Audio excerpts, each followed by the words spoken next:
లేఖన భాగంలో ఒక మాటను జ్ఞాపకం చేసుకుందాం. 3వ వచనం, యెహోవా ఉదయమున నా కంఠస్వరము నీకు వినబడును, ఉదయమున నా ప్రార్థన నీ సన్నిధిని సిద్ధము చేసి కాచియుందును. ఒక పాట ఉంది, ఉదయమునే లేచి నీ స్వరము వినుట నాకు ఎంతో మధురము, దినమంతటి కొరకు నన్ను సిద్ధపరచు, రక్షించు ఆపదల నుండి, రక్షించు ఆపదల నుండి. నీ స్వరము వినిపించు ప్రభువా, నీ దాసుడాలాకించున్. ఉదయాన్నే దేవుని సన్నిధి, లేస్తానే దేవుని సన్నిధి కలిగి ఉండటం దేవుడు మనకిచ్చిన గొప్ప భాగ్యం. సర్వసాధారణంగా ప్రభు నమ్మిన మనమందరం కూడా ఉదయాన్నే లేవగానే దేవుని సన్నిధి మనకు అవసరం. లేస్తానే ఇక వేరేది ఏది ఆలోచన ఉండకూడదు. మనం లేవడం ఆలస్యం, సన్నిధి గడపటం ఆలస్యం.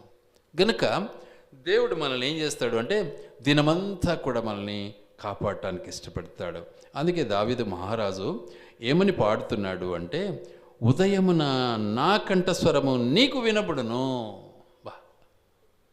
సో పొద్దున్న లేస్తానే మన యొక్క దీన ప్రార్థన, కృతజ్ఞతా స్తుతి దేవునికి చెల్లించడం మనం నేర్చుకోవాలి. చాలామంది ఈ పని చేయలేరు. ఎందుకు అంటే కృతజ్ఞతా స్తుతి వేరు, ఆరాధన వేరు. ఆరాధన అంటే పూజించటం, స్తుతి అంటే కృతజ్ఞతలు చెల్లించటం, స్తుతించటం. గనుక స్తుతి ఆరాధన రెండు దేవునికి అవసరమే. అందుకని ఇక్కడ అంటున్నాడు, నా స్వరము, నా కంఠస్వరము నీకు వినబడాలి. ఎల్లప్పుడూ కూడా ఉదయాన్నే లేస్తానే నేను సిద్ధంగా ఉంటాను ప్రభువా, దేవునికి అర్పించుకోవాలి. మనం మన జీవితంలో దేవునికి మనము అర్పించుకోవాలి. ఎందుకు, ఏం చేశాడు ఆయన? ఒక చిన్న ఉదాహరణ జ్ఞాపం చేసుకుందాం ఒకసారి. చూడండి దయచేసి, ఆయన చేసినటువంటి ఉపకారాలు ఏంటి ఒకసారి కొన్ని జ్ఞాపం చేసుకుందాం. సమూయేలు మొదటి గ్రంథం, సమూయేలు మొదటి గ్రంథం 2వ అధ్యాయం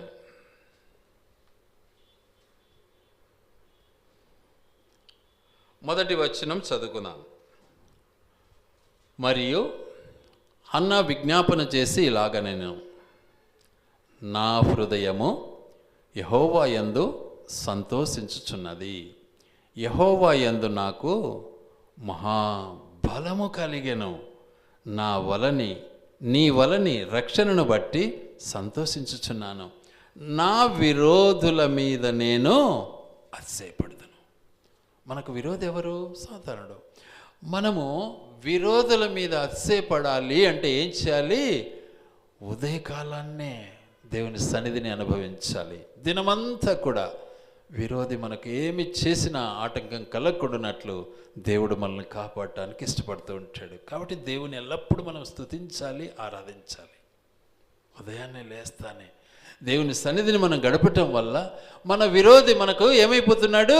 దూరం అయిపోతున్నాడు. సైతానుడు దూరం అయిపోతున్నాడు. దేవుడు మనల్ని కాపాడాలని అహర్నిశల ఆయన ఏం చేస్తుంటాడు? మెలకువగా ఉంటాడు, దీర్ఘశాంతం కలిగి ఉంటాడు. ఎందుకు? ఉదయాన్నే మనం దేవుని ఆరాధించే వారంగా ఉన్నాం, ఉదయాన్నే దేవుని స్తుతించే వారంగా ఉన్నాం, ఉదయాన్నే దేవుని ప్రార్థించే వారంగా ఉన్నాం. దినయాత్ర యావత్తు దేవుడు మనల్ని సఫలపరచడానికి ఇష్టపడుతున్నటువంటి వాడుగా ఉన్నాడు. గనుక మనం ఎల్లప్పుడూ కూడా దేవుని సన్నిధిని గడపటం ఎంతో అవసరం.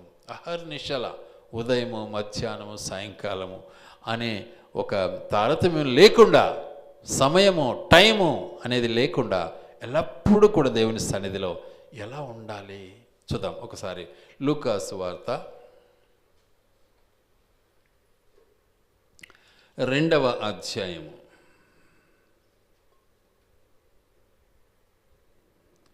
37వ వచనం చదువుకుందాం.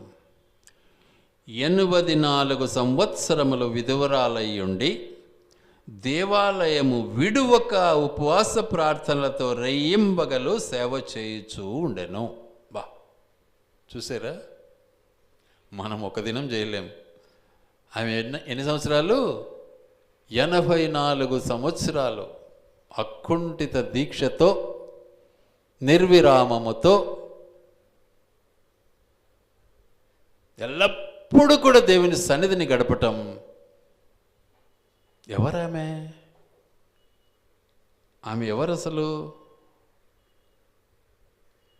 ఆమె పేరు అన్నా. ఆషేరు గోత్రికురాలైనటువంటి అన్నా. 84 సంవత్సరాలు. అప్పటికి ఆమె వయసు ఎంతో ఒకసారి ఆలోచించండి. 84 సంవత్సరాలు. ఇక ఆమె చరిత్రను చూస్తే ఏముంటుంది అంటే, దాదాపు ఆమె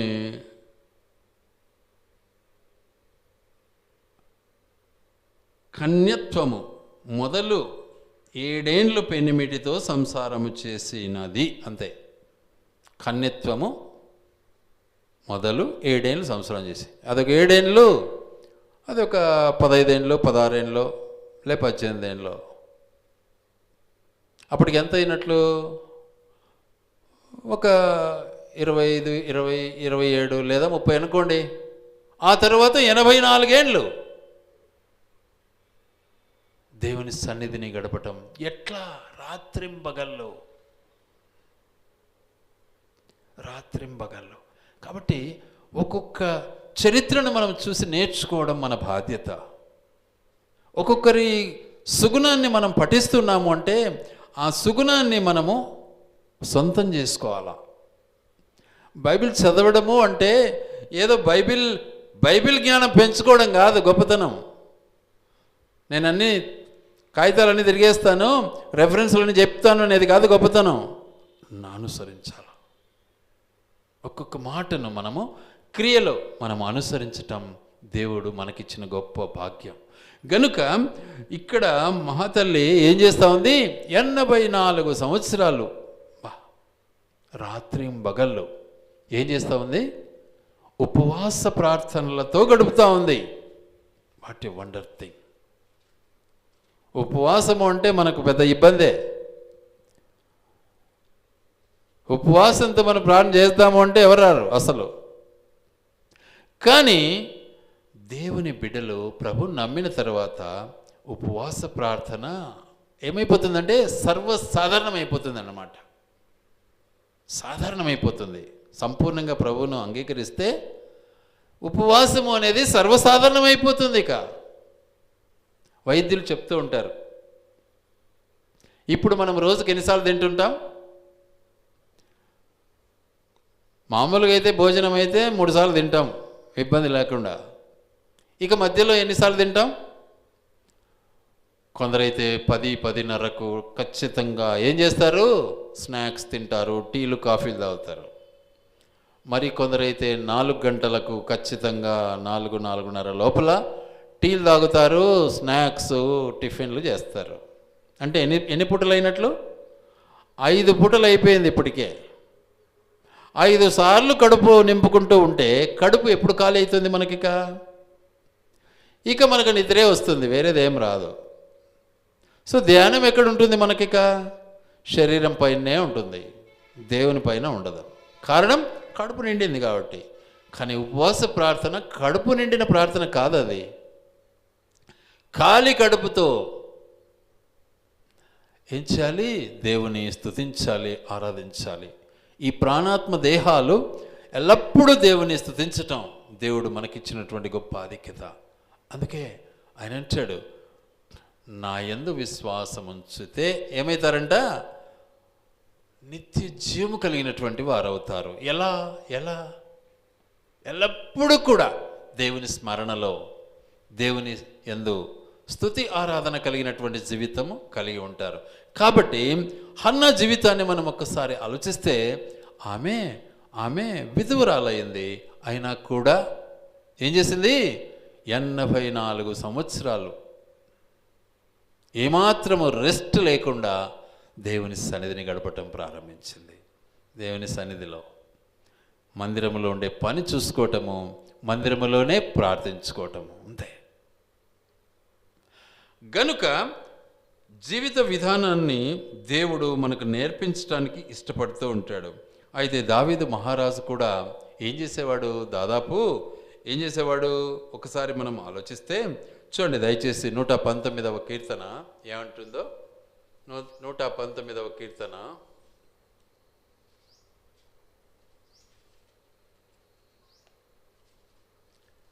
119వ కీర్తన 119వ కీర్తన 145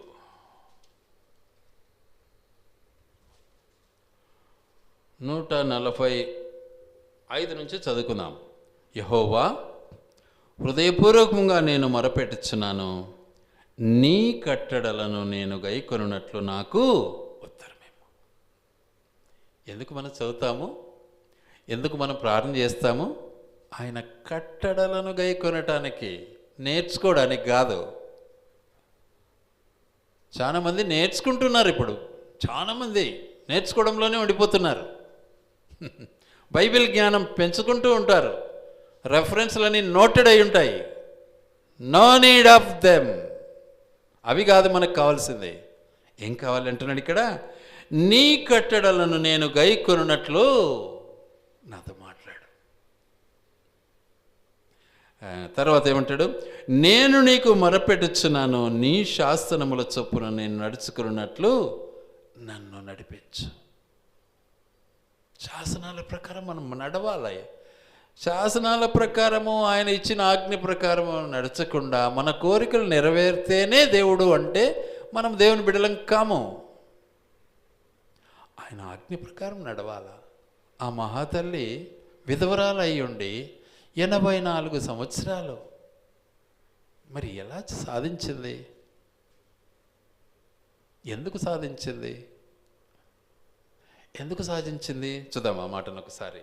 యోహాను సువార్త 11వ అధ్యాయం. యోహాను సువార్త 11వ అధ్యాయం.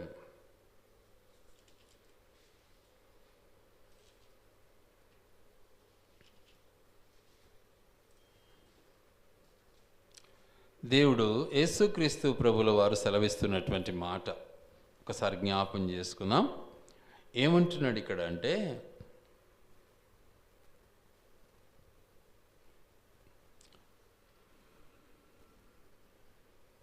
25, 26 వచనాలు.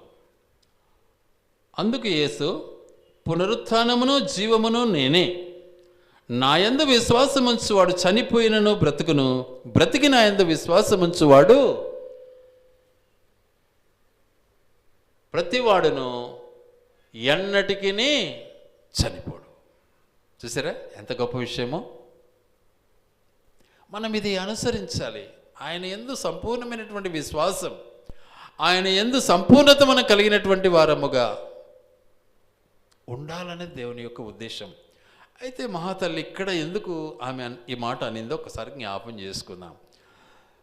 ఎవరు? 2 అన్నాలు ఇప్పుడు మనం చదివాం. ఒకరేమో సమూయేలు తల్లి, మరొకరేమో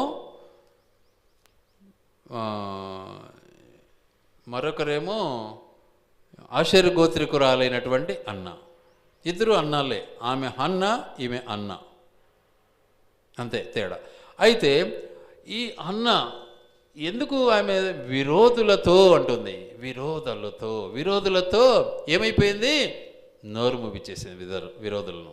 చూడు లాస్ట్ చరణం ఏముంటుంది? నా విరోధుల మీద నేను అతిశయపడుతును. నన్ను చూసి వాళ్ళు ఇంకా నోరు మూసుకోవాల్సిందే. ఇక వాళ్ళు నా ముందు మాట్లాడలేరు. నన్ను ఏం చేసావు నువ్వు? వాళ్ళ నోర్లు మూయించేశావు.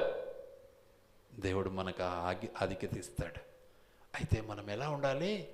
దివారాత్రులు దేవుని సన్నిధిని గడపటం నేర్చుకోవాలి. ఎల్లప్పుడూ కూడా దేవుని సన్నిధిని మనం అనుభవించటంలో దేవుడు మనకు నేర్పే పాఠము. అందుకే దావీదు మహారాజు ఏం చేస్తాడంటే 119వ కీర్తనలో 147వ వచనం జ్ఞాపం చేసుకుందాం. తెల్లవారక మునిపే మొరపెట్టి తిని, నీ మాటల మీద నేను ఆశ పెట్టుకొని ఉన్నాను. నీవిచ్చిన వాక్యమును నేను ధ్యానించుటకై నా కన్నులు రాత్రి జాములు కాకమునిపే తెరచుకొందును. నీ కృపను బట్టి నా మొర ఆలకింపుము. యెహోవా, నీ వాక్య విధులను బట్టి నన్ను బ్రతికించుము. వాక్యం యొక్క విధులు, పద్ధతులు, వాక్యం ఏమని చెప్తా ఉంది మనకు? నేర్చుకునే వారంగా మనం ఉండాలి. వాక్యానుసారంగా నడిచే వారంగా మనం ఉండాలి. ఏం చేస్తాడు అప్పుడు? విరోధుల నోర్లు మూస్తాడు, శత్రువు పారిపోతాడు, సైతాను పారిపోతుంది. దేవునికి కృతజ్ఞతాస్తుతులు చెల్లించే వారం అవుతాం. దేవుడు మనకు నేర్పే గొప్ప పాఠం ఇది. ఎల్లప్పుడూ ఆయన సన్నిధిని గడపటంలో ఏం చేసింది? ఆమె చేసిన పని ఏంటో ఒక్కసారి జ్ఞాపం చేసుకుందాం. చూద్దాం. 1వ అధ్యాయం, సమూయేలు మొదటి గ్రంథం 1వ అధ్యాయం.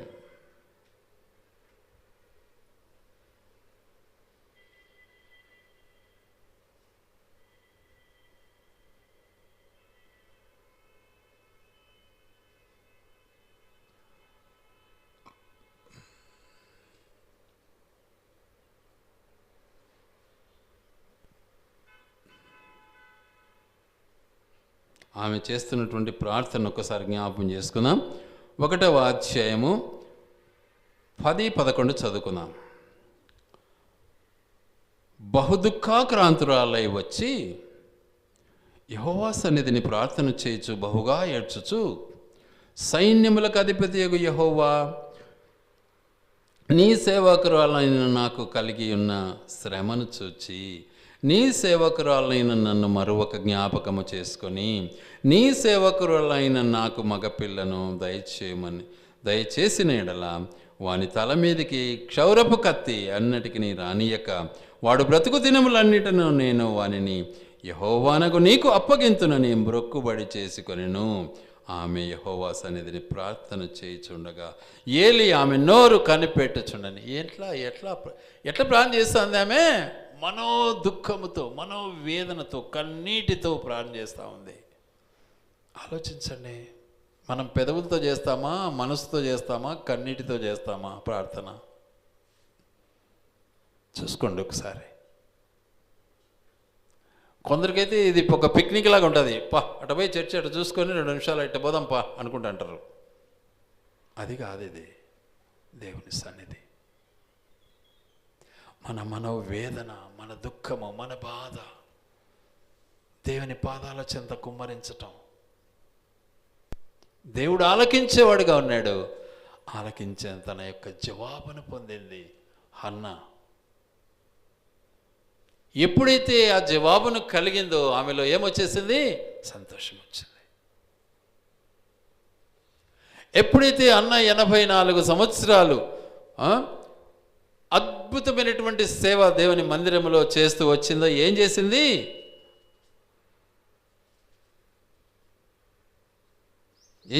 ఏమొచ్చింది?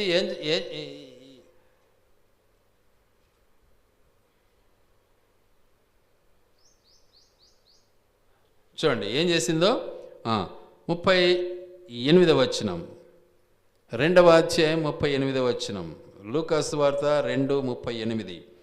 ఆమె కూడా ఆ గడియలోని లోపలికి వచ్చి దేవుని కొనియాడి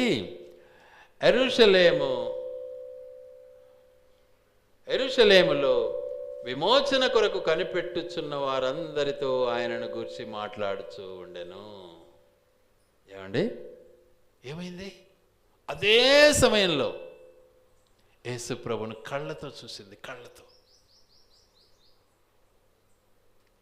యేసు ప్రభు ఎక్కడున్నాడు? యేసు ప్రభు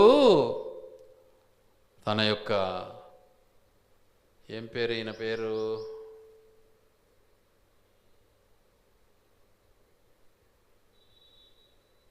సుమియోను కదా, సుమియోను భక్తుని చేతిలో ఉన్నాడు యేసు ప్రభు పుట్టాడు, ఆయన చేతిలో ఉన్నాడు. అదే సమయంలో 84 సంవత్సరాల దీర్ఘ ప్రార్థన, ఉపవాస ప్రార్థన, తన యొక్క ఆరాధన, తన యొక్క స్తుతి యాగము ఏం చేసింది? యేసు ప్రభును కళ్ళ ముందు పెట్టేసింది. ఆయన మనకు ముందు ఉంటే ఇంకేం కావాలి? మనకేం కొరత లేని జీవితం. చూద్దాం ఆ మాటను కూడా ఒక్కసారి, ఎలా కొరత తీరిపోతుందో. యోహాను సువార్త 2వ అధ్యాయం.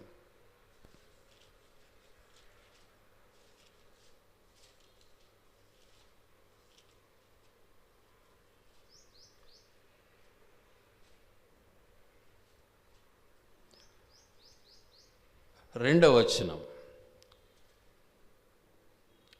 యేసు తల్లి అక్కడ ఉండెను, యేసును ఆయన శిష్యులను ఆ వివాహమునకు పిలువబడిరి.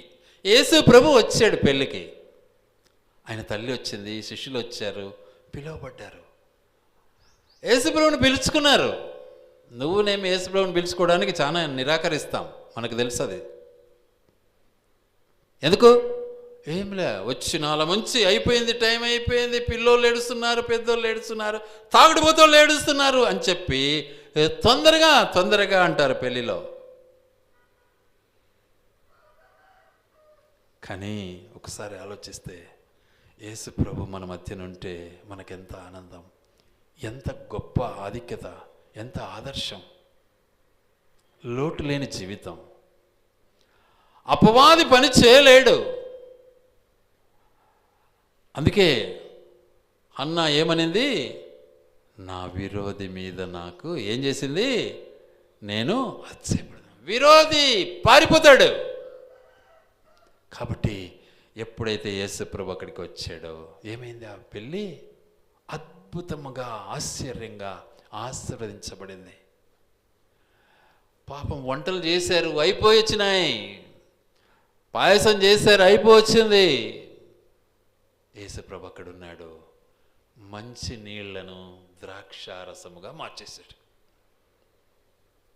ఎంత గొప్ప విషయం! ఖాళీ రాతి బాణలను నీళ్లతో నింపాడు, ద్రాక్షారసంగా మార్చాడు. యేసయ్య మన దగ్గర ఉంటే ఎంత ఆధిక్యత, ఎంత ఆశీర్వాదం. ఒకసారి ఆలోచించు.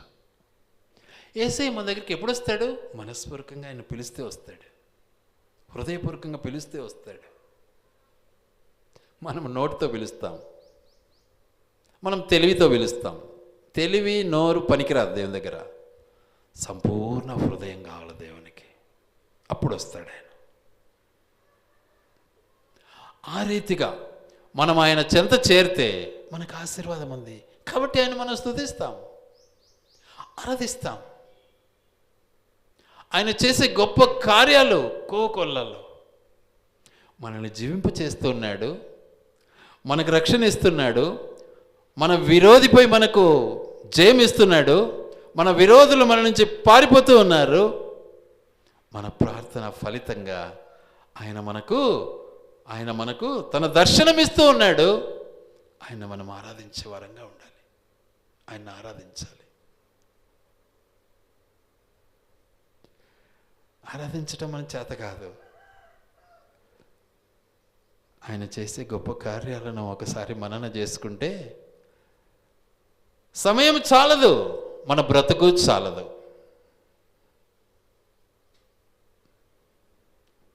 చాలామంది డబ్బా కొడతారు ఊరికే. అది తెలుసు, ఇది తెలుసు. ఏం తెలుసు? దేవునికి లోబడేది కదా తెలియాల్సింది ముందు. కాబట్టి ఆత్మీయంగా ఎదగాలి. రెఫరెన్స్లు నోట్ చేసుకోవడం కాదు, రెఫరెన్స్లు టకటకటకటకగా మైండ్లో పెట్టుకొని చెప్పుకుంటా పోతే కాదు. First you have to surrender your self. నువ్వు నీ దేవునికి సమర్పించుకున్నావా? సమయలు తల్లి సమర్పించుకునింది కొడుకును. ప్రభువా నీకే అంకితం అనింది. ఆషేరు గోత్రికురాలు జీవితం అంతా సమర్పించుకునింది, నీకే అనింది.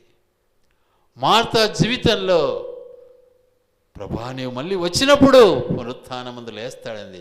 పునరుత్థానమును నేనే, జీవమును నేనే, నా యందు విశ్వాసం ఉంచువాడు చనిపోయినను బ్రతుకుతాడు. నువ్వు చచ్చినావేమో, నువ్వు బ్రతుకుతావు. చనిపోయిన నీ జీవితాన్ని బ్రతికించడానికి నేను వచ్చాను అంటున్నాడు. ఆరాధించటం నేర్చుకోవాలి మనం. ఆరాధించలేకపోతే ఏం ప్రయోజనం? మనకంటే అన్యులు మేలు. ఆ కొద్ది సమయంలో ఏం చేస్తారు వాళ్ళు? టకటకటకటకటగా పూలు వేస్తారు, టెంకాయలు కొడతారు, ఊదిపొడిలు ముట్టిస్తారు, ధూపం వేస్తారు. ఆ రోజుప్పటికే ఇంకెక్కడ చూడరు వాళ్ళు. మనము దిక్కులన్నీ చూస్తూ ఉంటాం, దేవుని ఆరాధించలేం. మళ్ళీ వాళ్ళని తప్పులు పడతాం మనం. కాబట్టి మన జీవితంలో దేవుని మనము ఆ రీతిగా ఆరాధించే వారంగా ఉండాలి. దేవుని యొక్క ఉద్దేశం అది. అలా ఆరాధించటం వల్ల మనకు దేవుడు సంతోషం ఇస్తాడు. చూడండి దయచేసి సమూయేలు గ్రంథం, ఒక నిమిషం, సమూయేలు గ్రంథం, మొదటి సమూయేలు 11వ అధ్యాయం, మొదటి సమూయేలు 11వ అధ్యాయం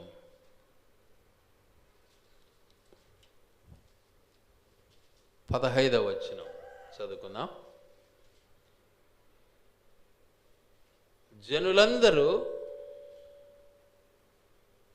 గిల్గాలునకు వచ్చి గిల్గాలులో యెహోవా సన్నిధిని సమాధాన బలులను అర్పించి యెహోవా సన్నిధిని సౌలునకు పట్టాభిషేకం చేసిరి. సౌలును ఇజ్రాయేలులందరూ అక్కడ ఏమైంది? బహుగా సంతోషించిరి. రాజునిచ్చాడు దేవుడు నిన్ను ఏలటానికి. మన రాజు ఎవరు? మన రారాజు యేసు ప్రభు. మన దేవుడు రాజునిచ్చాడు మనకు ఏలటానికి. మనము కొంచెమైనా ఆయన్ని ఆరాధించడానికి ఇష్టపడుతున్నామా? ఆ రాజు మన కోసం ఏం చేస్తున్నాడు? మన శత్రువులన్నీ వెంటాడడానికి ఇష్టపడుతున్నాడు. మన శత్రుమూకలన్నిటినీ సంహరించడానికి ఇష్టపడుతూ ఉన్నాడు. మనల్ని కాపాడటానికి ఇష్టపడుతూ ఉన్నాడు. మన కొరకు ప్రాణం ఇచ్చాడు, మన కొరకు రక్తం కార్చాడు. ఆ రాజును ఆరాధించవా? ఒకసారి ఆలోచించు, ఎలా ఆరాధిస్తున్నావు? కాబట్టి హన్నా జీవితంలో నిజంగా ఆయన చేసిన గొప్ప కార్యము ఏమైపోయింది?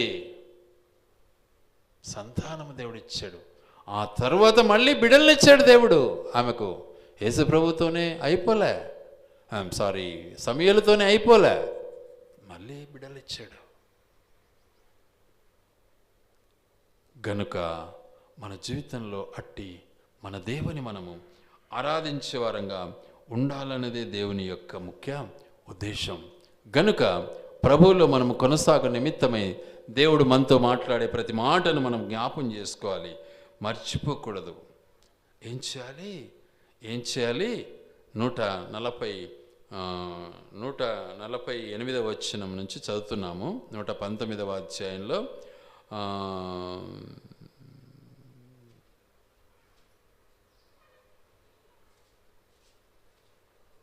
చాలా స్పష్టమైనటువంటి మాటలు ఇక్కడ ఉన్నాయి, మనం చూస్తాం.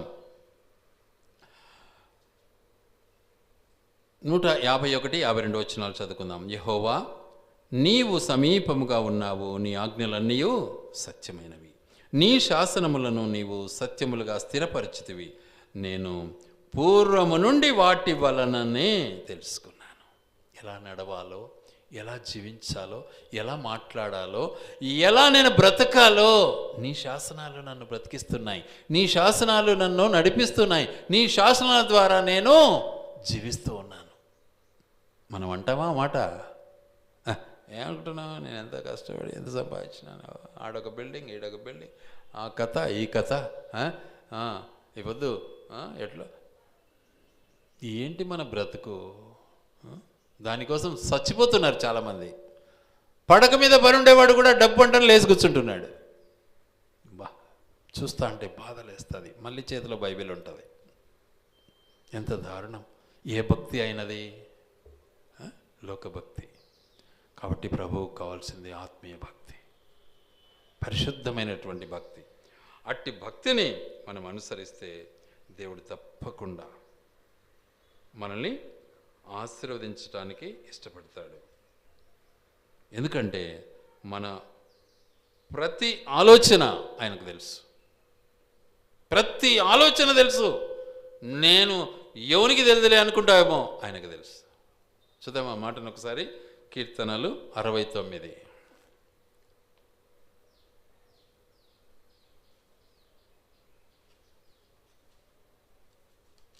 కీర్తనలు 69 5వ వచనం చదువుకుందాం. దేవా, నా బుద్ధిహీనత నీకు తెలిసే ఉన్నది, నా అపరాధములు నీకు మరుగైనవి కావు. దాచిపెట్టుకోగలవా? మన చేత కాదు, మన అబ్బగారి చేత కూడా కాదు దాచిపెట్టుకోవడానికి. ఆయన దగ్గర, మనుషుల దగ్గర దాచిపెట్టుకుంటావేమో, అది కూడా ఎప్పుడోసారి బయటపడుతుంది. కానీ ఆయన దగ్గర అస్సలు దాచిపెట్టుకోలేవు. నువ్వు ఏమి ఆలోచించావో, నువ్వు ఏమి నీ తలంపు ఉందో ఆయనకు వెంటనే ట్రంకాలు కొట్టినట్టు ఉంటుంది. ఫోన్ చేస్తే అమెరికాకి ఎట్లా పోతుందో, నువ్వు వీడ లోపల ఆలోచిస్తానే ఆయన దగ్గరికి వెళ్ళిపోతుంది. అది అంతే, ఆలస్యం ఉండదు. ఇది నువ్వు గ్రహించాలి. ఇది నువ్వు గ్రహించకనే తప్పు చేస్తావు. ఇది నువ్వు గ్రహించకనే ద్వంద్వ వైఖరిలో ఉంటావు. అట్టి వాటిని అన్నిటినీ అణిచివేసి మనల్ని సంపూర్ణులుగా చేయటానికే యేసుక్రీస్తు ప్రభు ఈ లోకానికి వచ్చాడు. జ్ఞాపకం చేసుకోవాలి. అట్టి గొప్ప ఆధిక్యత మనం అనుసరించాలన్నదే దేవుని యొక్క ఉద్దేశం. కాబట్టి ఎల్లప్పుడూ మనం ఏమై ఉండాలి? ఆయనకు సన్నిహితులమై ఉండాలి, ఆయనకు దగ్గరగా ఉండాలి. మనమైతే వారానికి ఒకసారి గొడుకుంటూ ఉన్నాం. ఏం చేస్తాం? మన బలహీనత, మనుషులు లేని కొరత, మరి ఎవరిని నేను పిలవలేని పరిస్థితి, వీటన్నిటిని బట్టి బలహీనతని రోజు ఉదయం రాత్రి సాయంత్రం నేను ప్రార్థన చేసుకుంటూ ఉన్నా. ఎందుకంటే ఇప్పుడున్నటువంటి పరిస్థితులు ఎలా ఉన్నాయంటే, అన్నీ మాకు తెలుసు, అన్ని సంఘాలు మాకు తెలుసు అనేవాళ్ళు అయిపోయినారు. అందరూ పాస్టర్లు కూడా మాకు తెలుసు అంటారు ఎక్కువ. కానీ దేవుడు కూడా తెలుసు, కానీ ఆయన శాసనాలను మాత్రము అనుసరించే పద్ధతి అయితే మనకు లేదు. శాసనాలను అనుసరించేవారైతే మందిరం నిండిపోయిండేది. లేరు. లోకానుసారమైనటువంటి మర్యాదలు, లోకానుసారమైనటువంటి ఆచారాలతో మందిరం గడుపుకునే వాళ్ళకి ఈరోజు మనుషులు ఎక్కువైతూ ఉంటారు. కానీ దేవుని శాసనాన్ని అనుసరించే వానికి దూరం అవుతూ ఉంటారు. యేసుప్రభువే దూరం అయినాడంటే మనం ఎంత ఆలోచించాలి.